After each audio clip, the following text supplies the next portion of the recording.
the spot yet. This meeting is being live streamed. Okay, so we are live and I'm going to record as well. Oh, you can press record on the hour.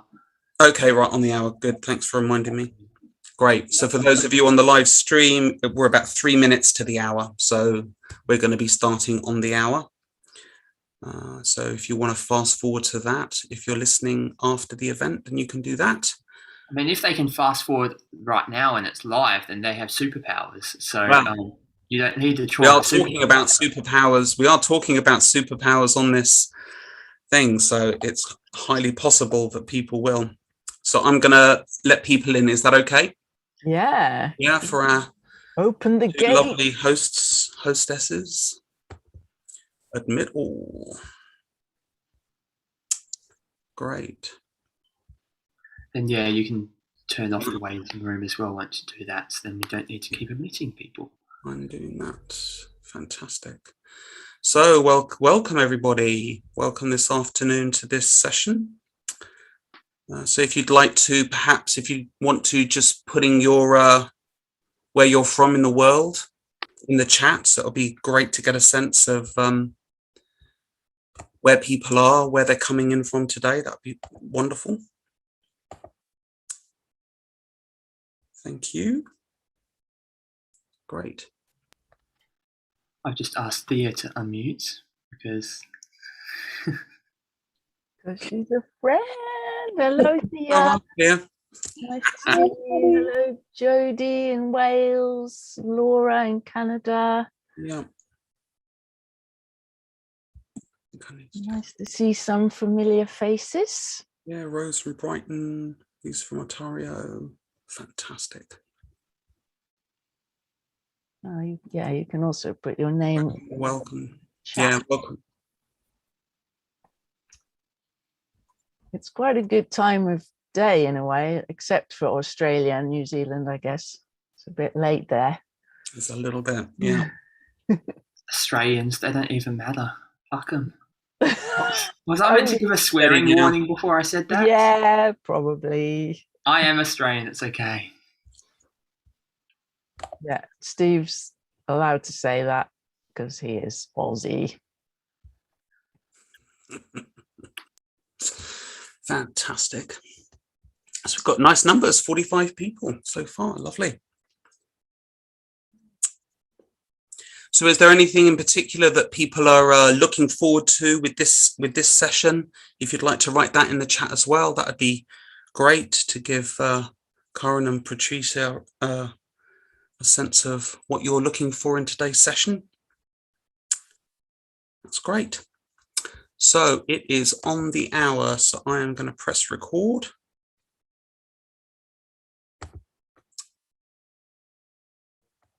Okay, so welcome everybody to this session on Monday at 3 p.m. UK time.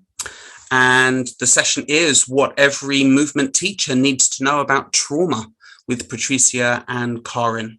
So let me just briefly introduce both of them to you. So Patricia is a therapist and yoga teacher and specialist in developmental trauma. She integrates her knowledge and experience of more than 20 years on Eastern philosophies with trauma-sensitive methods such as transactional analysis, systemic therapy, and emotionally focused therapy. And she is who young yogis want to be when they grow up, and the future Queen of Mexico. And Karin is an embodied meditation teacher. Her journey into embodiment allowed her to recognize and heal her own trauma. Embodied practices have given her tools for self-regulation, healing, and change. She sees the world as a beautiful and tricky place.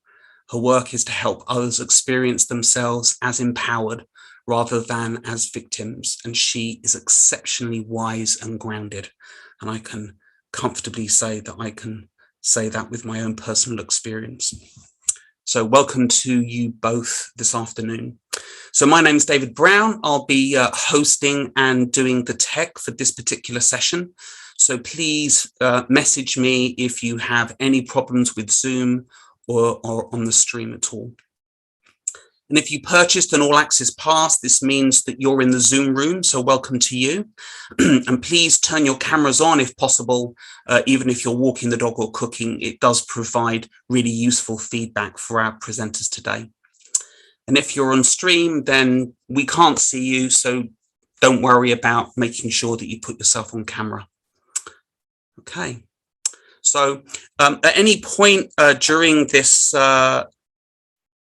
week, you can purchase the all access pass, which would get you into the Zoom rooms and enable you to attend unlimited sessions, as well as coming on to the Q&A sessions, which happen twice every day. So I've put in the chat a link for this particular package, the all access pass, where you can find out all the information and send that on to people. So please share that whenever you get the opportunity to. And if you know people that might be interested. So this week is a normal person's guide to day-to-day trauma, and after the live events, replays will be available. So please share that with anyone who will benefit. And I've also put a link into the overall course that's running after this as well, if people are interested in that, so they can look at the details. So before we start, a few safety things just to put in place. So please ask yourself, are you resourced right now? If you aren't well enough to drive a car, then maybe don't watch the session today. Think of it as asking yourself, is watching this kind to you? And are you better served by one-to-one therapy? This week is about education, not about therapy, and is designed for people not designed currently for people in the worst of trauma. So many of our teachers have been in that place themselves. So there's no judgment there, but you'll need to be robust for these sessions. Please don't binge watch these things. Take your time to watch them. There will be replays announced later. And if during the sessions you tense up at all, get agitated or space out, then make sure that you move and that you breathe as best you can. You can always watch later. So this isn't an opportunity to be offended. So please leave now if that is your thing. Having trauma isn't your fault, but it is your responsibility. And we approach even the most serious subjects with a sense of humor. If you can't kindly laugh at yourself and others, then this session is not for you. Having said all of this, we could actually have a lot of fun on this session today, and I really think that we will. So we recommend movement, good company, and nature during and after this session. And having said all of that, I hope you enjoyed this session with Patricia and Karin. So over to you. Thank you. Thank you, David. Thank you, Steve. Hi, Karin. I'm very happy to be here. I will not apologize for that introduction. I did not write that. I will not be the future Queen of Mexico. I have to clear that up. Please don't reference that anywhere outside of this room. No, I'm kidding, right? It's because Mexico, I mean, you don't want to be in those places. Anyways, today's session is about yoga, and we want to take a sensitive approach to trauma for yoga teachers. Karin here is a great yoga teacher. She actually teaches a yoga teacher training, which is trauma sensitive. So we're very lucky to have her with us actually talking about this subject, because everything that's trauma related, in my experience, really needs to be lived by the person. So it's not really about theory, but about actual practice. So yeah, again, I'll say that we're lucky to have her here. I would really love to know, with maybe a raise of hands or writing on the chat, who is a yoga teacher here? Wonderful, I see a few. Great. Even if you're not a yoga teacher, because I see, thank you, a lot of hands that are not raised, this will give you some sense of basics of trauma, right? Not necessarily, we will be getting into a little bit of what it means within a yoga class. And we're gonna get into a small practice that Karin will share for us. So before we jump into the actual content, Karin, would you like to say something? Thank you, Patricia. Well, I'm also honored to be here with you. And yeah, these biogs always make us sound fantastic, don't they? But we're also normal people, whatever that means. And a lot of us have some experience of major or minor trauma. You know, shit happens in life, right? I wrote that on Facebook this morning. I was thinking about this session, and sometimes when the shit hits the fan, we think we're all right after a few weeks or a few months or a few years, and sometimes we're really not. And it can affect, you know, how we see things, how we see other people, how we relate to other people. So, you know, some of this session is relevant to teaching and facilitation, and some of it might be relevant to you as a practitioner. So yeah, very much hope you find something useful. And we're going to start with a bit of an explanation, really, of what got us here. So a little bit about our own experience of yoga, meditation, movement practice, embodiment practice, and trauma. Do you want to go first, Patricia? I would really love to go after you. After me. Okay. Very earthily. I have put a bit of thought into this, and some of these things have actually really only become obvious to me in the last few months, as in Embodiment Unlimited, we've been delving more deeply into, you know, what trauma is, how it can affect us, how we can work with it, how we can be re-empowered. So I had some theoretical knowledge, and mostly I thought, oh, I'm probably not really, you know, traumatized because I wasn't abused. My parents were pretty good. I got into yoga originally to stop smoking, which was one of my major addictions. And I was a bit of a party animal in my 20s. And then recently I thought, maybe that does have something to do with my dad dying when I was quite young. And as soon as I started thinking about it, lots of stuff came up, because my dad was ill from when I was about 6, and he nearly died 2 times. His heart pretty much stopped, and they had to shock him back to life in hospital. And I'm not really sure how much I was told about this at the time, but obviously he disappeared into hospital for a few months. And then he died when I was in my early 20s, when I was 22.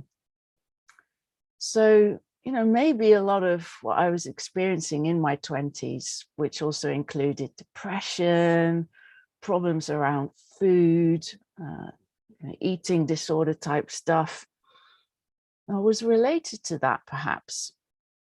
So I got into yoga then as a way to help me stop smoking and not get stressed and not overeat as a result of not having that crutch of my cigarettes. And then I kind of went a bit far the other way, and I think I went into suppressing my emotions quite a lot, thinking I had to be the calmest person in the world to be able to be a good yoga teacher. And I think some of what I experienced was relating to being told that if I stressed out my dad, he might, you know, have another heart attack, or his heart might stop again, because we were told stress was very much the worst thing, and I shouldn't make him angry and all this. So there's a lot going around, but I think one of my superpowers has become to be calm and to keep people calm, because that's what I learned as a young child.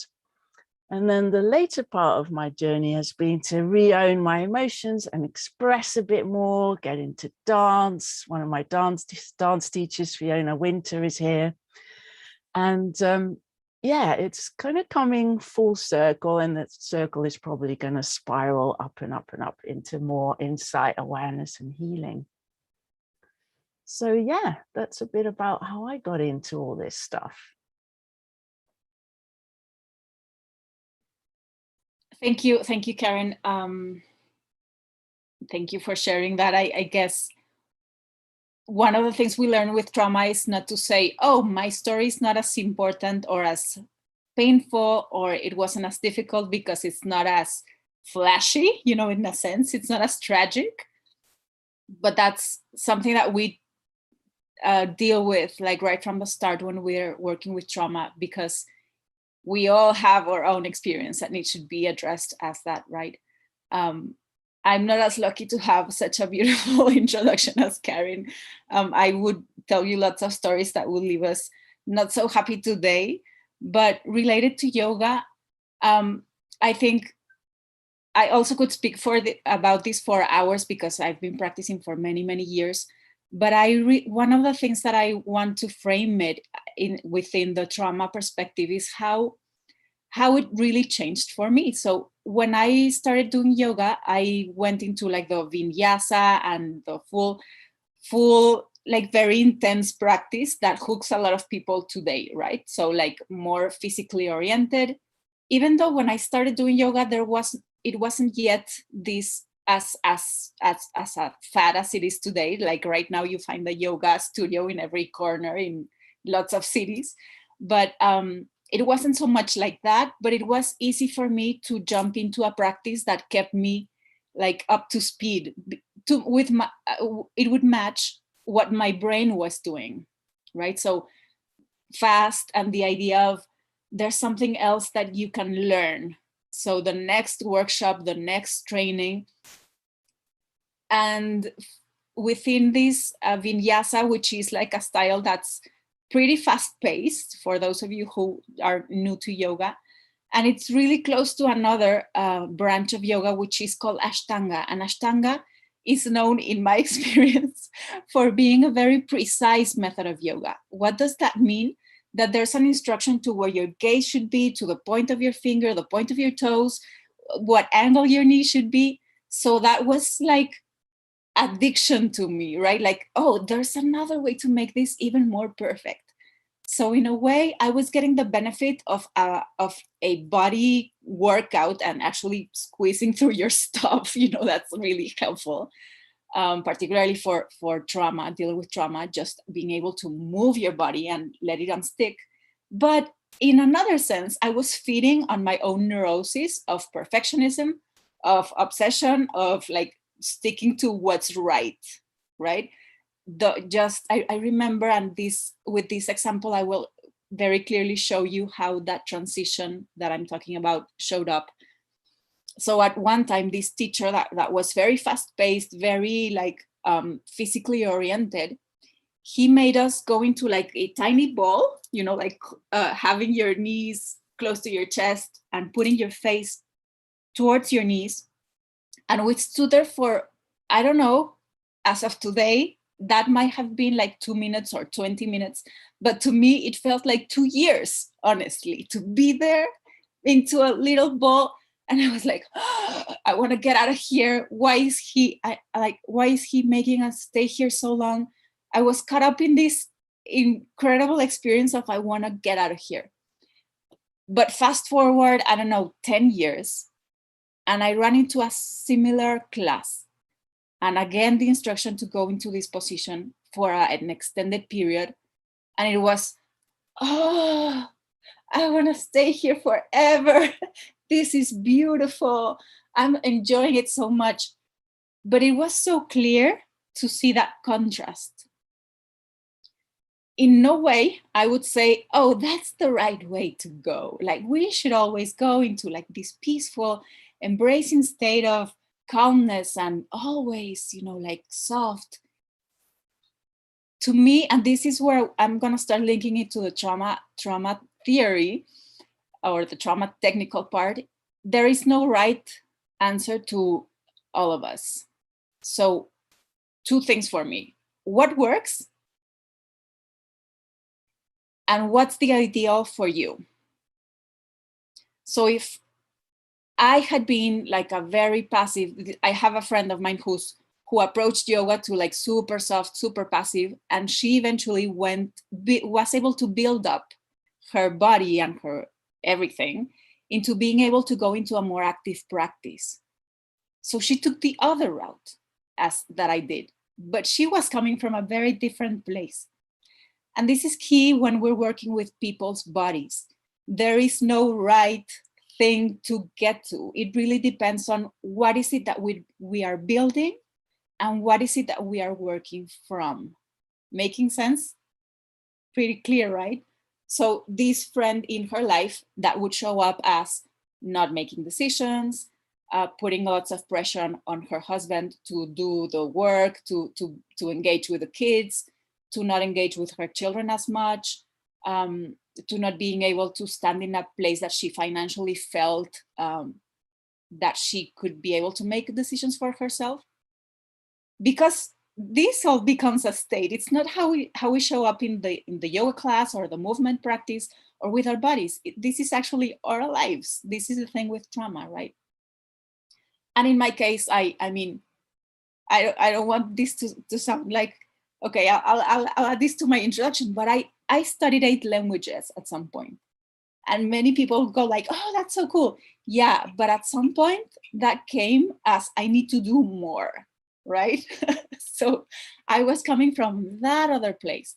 I had like all of these extracurricular activities back when I was in school. I had like lots of stuff. I actually won, so these sometimes schools when in 12th grade, they have these, oh, who's the most likely to do whatever things? You've heard of this? And I was voted most likely to do everything. So that's how it was showing up in my life. And of course, I come to a movement practice and I'm like, yeah, teach me everything. I want to get it right all the way. And it was such a difficult and long process to be able to be with what was and be able to sort of like meet my friend in a more balanced place, like halfway, right? I would add as a small note that it doesn't mean that I wouldn't invite anyone to cancel out that part of themselves, right? Because I see this a lot, particularly with women who work with like feminine energy, and it's like, oh, I have so much masculine energy, and I gotta lower that stuff or take that out. But it's actually just finding the balance. And when we talk about trauma, we want to be able to widen the range of what we can embody. So it's important to cater to people who are able to come into class with a high speed in their nervous system, in their bodies and in their brains.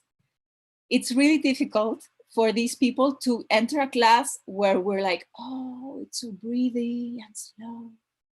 And let's go into a hug that lasts like 20 minutes and go into meditation immediately as you step into the room without even working with the body. These people go like, right? And it's like, yoga is not for me. It's people who are going to be twitching in Shavasana and like, like keep their eyes. You've seen these people, right? So at the end of a yoga class, you get a pose that's, it's called Shavasana or corpse, where you do like a long relaxation. You just stay there laying down. That's basically the pose. And I really love watching people who are like, is it over yet? Can I stand now? Or actually people would leave, right? So one thing that we're gonna be touching on, and I will share my time with Karin. I'm so sorry. I'm taking up a little bit of space here. But it's important to not classify this person is not fit for yoga. This person is wrong and flawed. And I hear a lot of people, oh, I tried yoga, but I'm not good at it, or it's not for me. But I mean, it might be the case, of course, but not necessarily if they come from this state where their nervous system is sort of like stuck in hyperarousal, or what in technical words with a nervous system wording would mean that the person is on the flight or fight state. So again, if we're looking into trauma sensitive perspectives, if a person is stuck on this fight or flight state, why would we take that away from them? Like right from the start and without making them feel safe enough to do that transition into a more relaxed, eased, rest and digest state. Make sense? Yeah. So also another part to address would be those who are not on a high arousal, but on under arousal or collapse, or what some would call the freeze state, right? For these people, it would be easier to go to a yin class, a class with a long meditation, or a long, with more ease. So we're gonna touch on several points, and Karin is gonna jump on these main points to make a trauma-sensitive class within this perspective. Yeah, I think one size does not fit all is so important. And I think this isn't just the yoga world, but a lot of different embodiment practices. You know, we can get a bit evangelical, like who's thought the thing I do, whether it's yoga or 5 rhythms or martial arts, the thing I do is the best. It will heal everybody. Ever had that phase of, oh, not so many of you. Maybe it's more of a yoga thing. A few hands going up. Yeah, Steve. So, and that can be a bit endemic. Endemic? No, that's not a word. That's something I've just made up.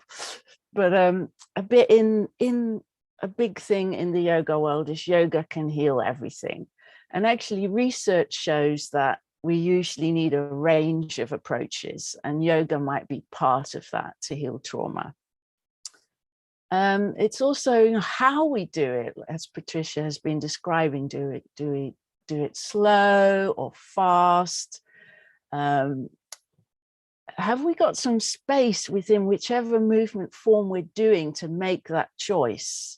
So one of the mistakes I definitely made was, to try and get all my students do the same movement, like sun salutations, for example, at the same speed, telling them when to breathe, which can work. I mean, breathing together, like singing together, can be very co-regulating. However, it doesn't always work for everybody any given time. And being told when to breathe or not to breathe is really, kind of restricting in lots of ways. And then there were smaller things like how are people in the room? I remember a student actually having a panic attack because she arrived late and had to go in the front row. So I had a chat with her about it and then said, look, if you're late, I'm going to keep you a space in the back. And yeah, ideally, we want to help people be robust enough that they can be anywhere in the room, that something like that doesn't stress them out. But it can feel very vulnerable to be in some positions with your bum sticking in the air or lying down with your legs open wide. It can be really vulnerable to have someone standing in front of you or lots of people behind you. There's some very funny JP Sears videos taking the piss out of that, actually, which actually taught me a lot about what not to do in the yoga class and how not to adjust people without permission, creeping up behind them, putting my hands on their body. All things I did do when I first qualified, I'm slightly embarrassed to say now. So lots of choice, always consent, and giving people some freedom within the practice. So if you really can't sit still, move a little bit. If you really can't stay in that little ball pose, that's okay, spread out. And depending on all the layers of embodiment, sometimes we feel like we have to do as we're told. So as we're coming to a close, we can just do a little bit of movement. If you want to, you can stand up, or you can do this sitting down. And an invitation, I'll just tip my camera a little bit more. Invitation to do a movement with your speed of breathing. Do it fast if that feels good. Do it slow if that feels good. Feel your feet on the ground. Bring your hands at the center of the body. breathing in and breathing out. So if you think, oh, I want to slow down at this point, then go nice and slow. Follow your breath. If you want to go a bit faster, you might go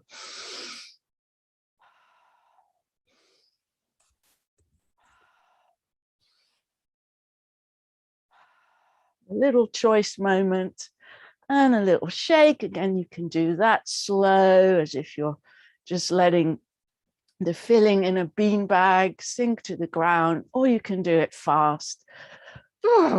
Maybe make a funny sound, have a little jump. And then coming back to the screen. So everything we do, whether it's yoga, dance, we can change how we do it, and it might suit us better. And don't be afraid to do something different from what the teacher says.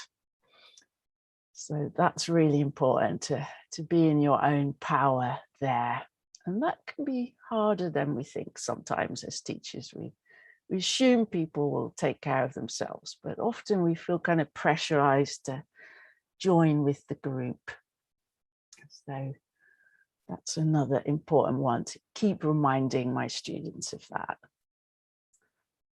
Anything quick to add, Patricia?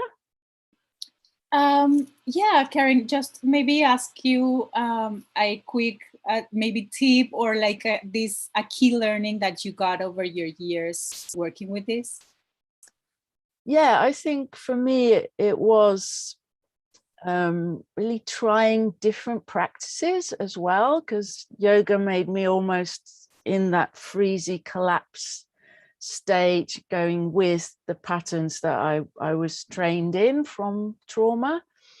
And then I realized how delicious it was to do something much faster and freer, even though initially it was scary. That's actually what I also needed. So broadening my range and doing that in a way that that felt safe for me. Thank you. I would share on my experience, one of the things that I think are key in this type of work is to actually own my style, and recognize that I cannot cater for everyone, and that's probably not even a good idea, and finding what it's really coming through me as what I really, what's my style, and own it enough to be able to see that people come into the studio and walk away if they see that it's me who's teaching, and be okay with that. Yeah, I've done that one too. So it always comes down to being more yourself, actually, in lots of ways. Thank you all for coming. We've got to 3:30. My God, that was so short. Any closing comments? I think David's Zoom went a bit funny, so Steve's now our host. Yeah, so David's Zoom has entered Shavasana. It's taking a chill, and so I'll take over as host here. So thanks, Karin and Patricia.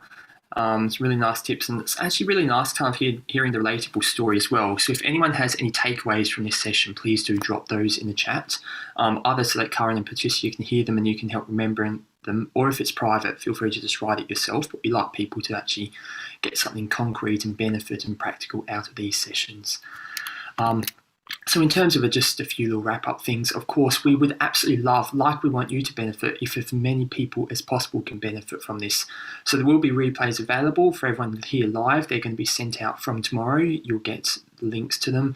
And also, that means that all access people, but also if you're watching this on replay because you're doing the free thing, anyone, please do share this with people who would benefit. Like, think of someone you know who specifically would need this session, or they needed a session on being trauma and being too nice and fawn responses from Erica this morning, or anything else. And do share the session with them. Now my throat is also going to Shavasana. So think of someone, think of how you would contact them and share the links with them. I'll drop links there in the chat. Oops, I've just said that David's things being silly, so that's not the link I wanted, but embodimentunlimited.com/hidden trauma is the link to share with people, and also the link if you'd like to sort of check out some of the stuff around healing and building your superpowers. There are some links there as well. So embodimentunlimited.com/hidden-trauma or embodimentunlimited.com/trauma-is-your-superpower, and that's how you can look at more of this. Obviously, like there's the sessions, there's the product with Elan that's about shaking to heal, and there's also stuff around building your superpowers and what you're good at. And of course, it's fine if these isn't for you or these methods aren't for you as well. There's also other things like TRE or EMDR or somatic experience and all that other good stuff. So as of just to close as well, do take care of yourselves. Don't binge watch these things. Just go for a walk, hang out with some cool people, pat your dog. You can also pat your dog, pat your cat, but dogs are obviously better. And other than that, we'll have another session coming up soon. So next session is, what have we got next? Let me see. I know it's something really nice. Oh yeah, unfortunately we've got Mark up next. So no, it's okay. The one thing that works. So that will be looking at just how to sort of heal with trauma and just that one thing. There's also going to be a few more sessions coming up tonight as well. So we've got Mark joined by Paul, so where today's stress has really come from. And also we've got a really good panel on intergenerational trauma. So Patricia will be back for that. And she's going to be joined by Nia and Ron and Vilya on looking at that. And then finally, well, there's a heap of good sessions coming up. So do share it, do attend more sessions, but take a break if you need, because there'll be replays. So thank you, Karin. Thank you, Patricia. And thank you, David, despite now going to Shavasana. So cheers, everyone, and we'll see you soon. Thank you, everybody. Thank you, Steve and David and Patricia. Bye-bye. Thank you, Karin. Bye. Thank you, everyone, for showing up.